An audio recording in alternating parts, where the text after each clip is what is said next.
Let's talk a little college football. One thing we didn't really get into last week was, and we touched on it, of course, all the drama with Nico and Tennessee, and I'm sure there's so many more other examples of those horror stories, if you will, when it comes to NIL and the changing landscape of college athletics. But we'll also talk about some cool draft prospects as well out of Penn State with Jay Paterno, who's hanging out with us now, part of the board of trustees for Penn State, and we appreciate him giving us some time. Jay, thank you so much for your time today. How are we? Doing great. How are you guys doing? Hey, good. I made sure. I don't know if you know. I know you know this because you've been on with us in the past, or with me or whatever. But I made sure I didn't wear any of my Ohio State stuff. I didn't want to rub in any Buckeye stuff.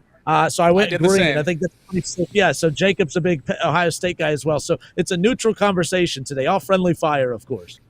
Well, for almost all but one game a year, I root for Ohio State because Larry Johnson I coached with for 16 years.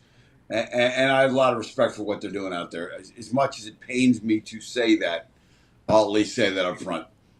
But I appreciate you guys restraining. It's tough to do, but we figured we'd be nice. No, hey, we appreciate your time. One thing that we really wanted to kind of dive into, the changes in college athletics and the landscape, and NIL is always a big talking point. The transfer portal, a big talking point. I think when you combine the portal with NIL, it has created just this monster of obviously the athletes can go and move around wherever they please. Sometimes it hurts your program, sometimes it benefits your program. One of the uglier stories, or at least the more controversial stories that we came across, was obviously last week with Tennessee and Nico and the spring game drama. Who would have thought that a spring game could bring about so much drama? But hey, that's where we're at this point. Just your overall view and takeaways for just the landscape of college football right now and how ugly it can get behind the scenes with this. What was your view and takeaway for how that Nico situation was handled last week with Tennessee, now the new quarterback, of course, over at UCLA? Well, I think for Tennessee, at some point, you got to make a decision as to what. I think when it comes down to this, the challenge for a coach is to anybody can build a roster with a lot of talent. The challenge for a coach is to build a team. I think they reached a point where they said, this guy's become a detriment to the team, even though he might be the best quarterback we can get on our roster. So I think they made the right decision. And time will tell as the season goes on. But I think that's the challenge. And you have to come to a point where is one player bigger than our program? And Tennessee made that decision. But, part of the reason and part of the things that I wrote about in the book are these exact issues where coaches are literally getting blindsided by something like this that can happen. So, I mean, it's not unexpected. It's not a surprise. But it's total chaos right now. And until we have a governance model in place, this will continue to happen. And people say that all the time about that governance that needs to be in place and some of the changes that need to happen. What are those changes? I mean, we could throw out all these solutions all we want, but how do those changes get implemented, and how far off are we from some of those changes being implemented, in your opinion? Well, I think the settlement with the House versus the NCAA lawsuit will take some steps in that direction. You'll have revenue sharing, which will kind of take some of the when NIL first started to happen. Somebody like Quinn Ewers of Texas could do the Dr. Pepper commercial because Dr. Pepper values his name, image, and likeness with their brand. Whereas these collectives, and I was part of a group that set one up, they morphed into a pay for play, which is what revenue sharing essentially will knock those guys off the puck, so to speak. It's hockey playoff time, so I use a hockey metaphor. But they've knocked them off the puck. So now there'll be a revenue share of $20.5 million, roughly thereabouts, for athletic departments. Most schools that I consult with, a group that works with schools all over the country, most schools are talking about 80% of that going towards football. So you're in the neighborhood of $16 million for what is essentially a salary cap. So I think that'll settle all that down. However, the minute that settlement is done, someone is going to sue for Title IX or something else, and so that may throw it all into disarray. But I think where this has to land, if we're going to be realistic about what we are, we're running a sports entertainment venture on our campus. The Big Ten makes $1.1 billion a year in revenue rights, media rights. So it's not an extracurricular activity anymore. So let's get to the point where there's an employee-employer relationship, collective bargaining, create an NFL model that will settle all this stuff down. one thing we talked about before going live here was obviously the collective. Obviously, you with Penn State, you helped start the first collective there at Penn State. Obviously, you don't work closely with it now, but just talk about kind of going back to those stages, kind of what went into that. What kind of conflicts present themselves when you have? I mean, technically, a coach can't work with obviously these collectives, but they have to be very close with these collectives because you have to know what money you have, right? I'm always so curious of how the money that's available to to the coaching staff for NIL, how that is agreed upon between the team and the players. Like, what are some of the conflicts that these teams are running into when it comes to out on the recruiting trail, where you have to make decisions, you have to make them quick, and you can't sit there and wait on a call from your collective to call you to kind of be the middleman here. How difficult is this right now when it comes to getting these kids taken care of? Well, I think until you have revenue sharing, it's going to continue to be a challenge understanding how much money you have. So it's a little bit like super PACs in politics. The super PACs aren't supposed to be communicating with the actual campaigns. Everybody knows they do it, and they know where to spend the money for ads. It's the same thing with the collective. Now, when this settlement gets into place, the collectives will all come in house, so there'll be complete control of it by the athletic department, which I think is a positive thing in that at least um, that there aren't certain deals being worked out, of that it's fair market value. You shouldn't be giving somebody $2 million to tweet twice a month. So there's going to be some of that, and that's going to make it a lot easier as we go forward. But up until setting this up, it was always a challenge. And one of the things that I talk about in the book is how some schools kind of set up. There were schools that were setting up Twitter accounts, and if they retweeted certain recruits' posts, the people running the collective knew that was somebody they were interested in. So they were constantly watching the tweets, the retweets, the posts, all that kind of stuff, or whatever we call it, X now, Twitter, whatever. So there were all kinds of ways around it. And the reality is this: the minute you set a rule in place, coaches spend all their life looking for the loopholes. If you play us defensively a certain way, I'm going to find the hole in the defense. If you play us offensively a certain way, I'm going to find a way to blitz you and get to the quarterback. It's no different with recruiting rules. If it doesn't say you can't do it, you do it till they write that rule. The minute they write the rule, you find the other loophole. So none of this will be settled down ever because that's just the nature of coaches. What about dealing with agents? What is dealing with I mean, that's something that's obviously new that comes with this too. I mean, all the players that have agents, and not only are you dealing with the player trying to create a relationship there, you're trying to create a relationship with the family.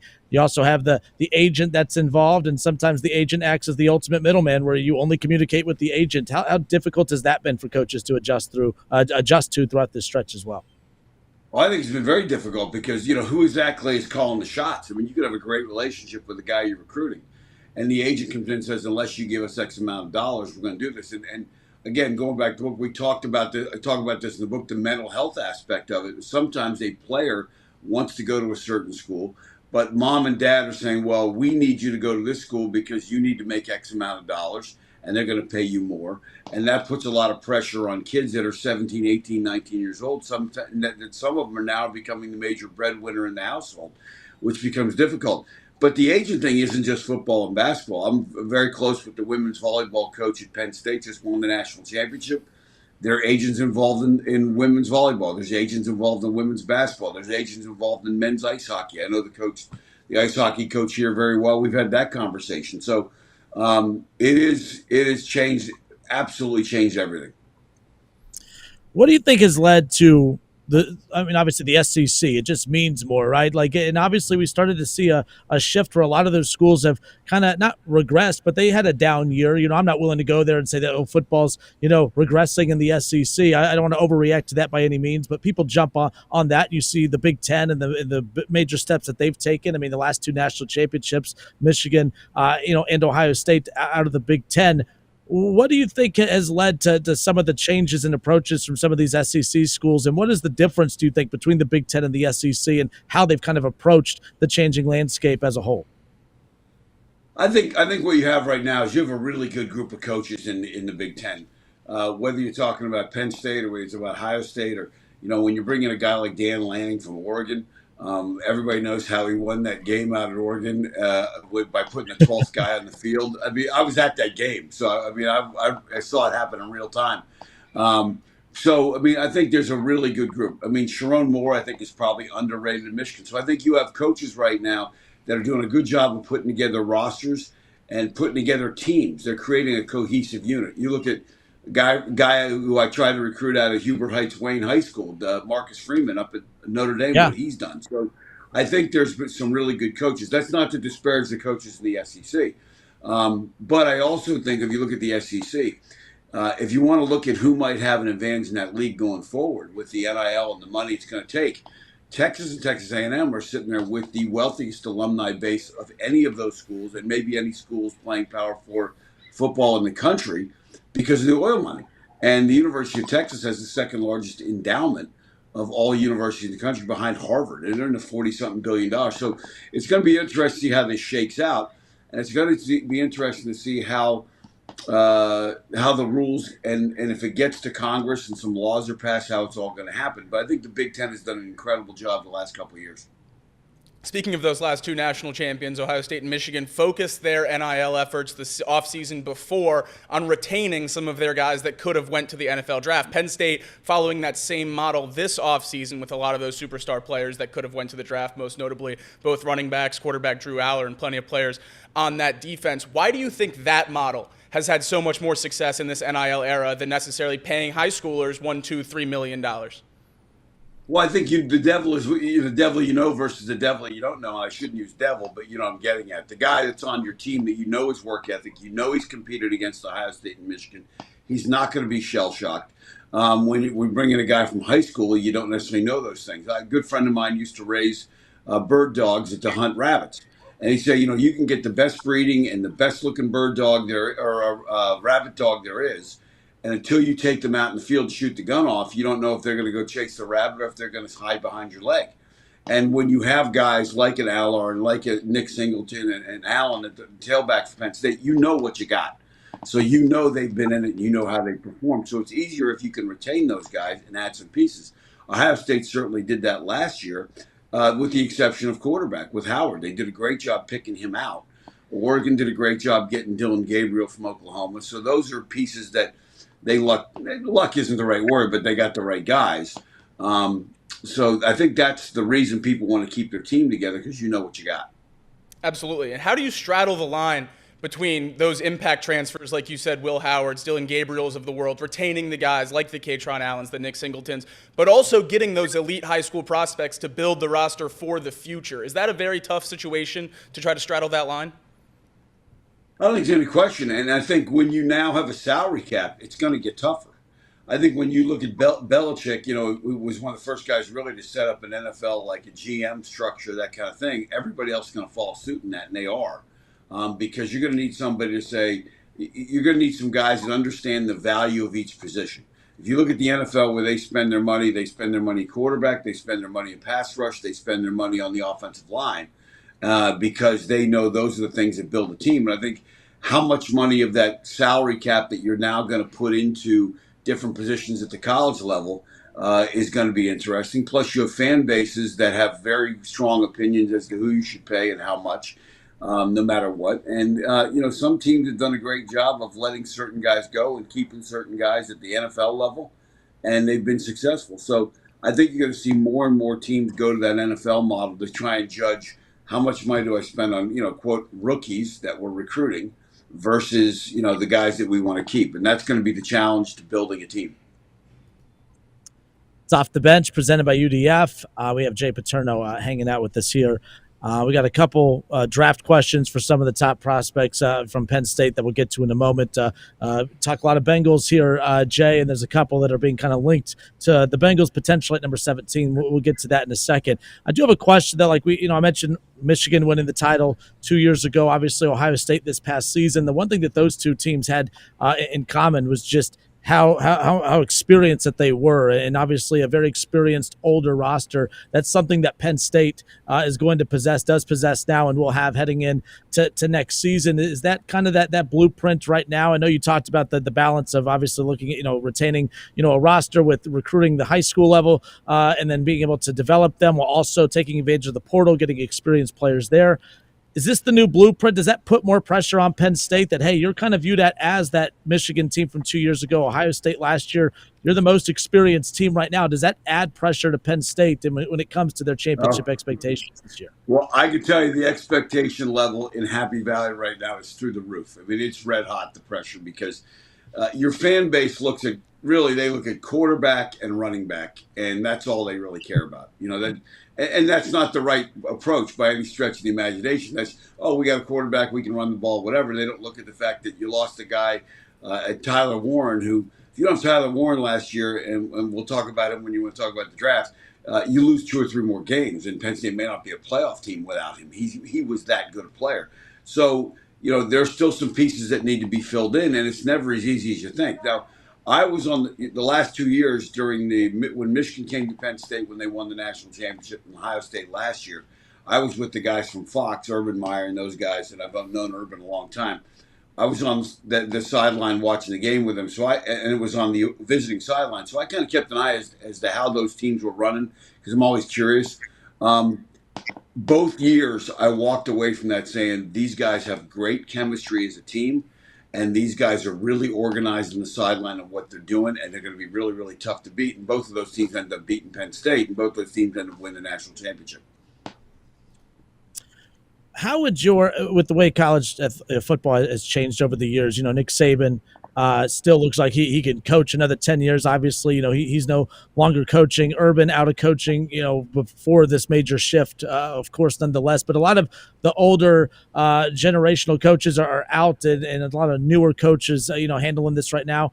How do you think your father would have handled the transition and change in college athletics right now? I mean, we've seen even in college basketball so many legendary coaches, whether it's due to their age or the ever-changing landscape of college athletics, or it's a combination of both. How do you think your father, in the way that he coached for decades and decades, would have handled the changes that we've experienced in college football over the years?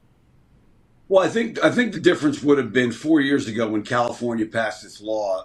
He and a lot of coaches in his generation, there have been some massive changes in college sports in the past, one of which was the deregulation of the television contracts.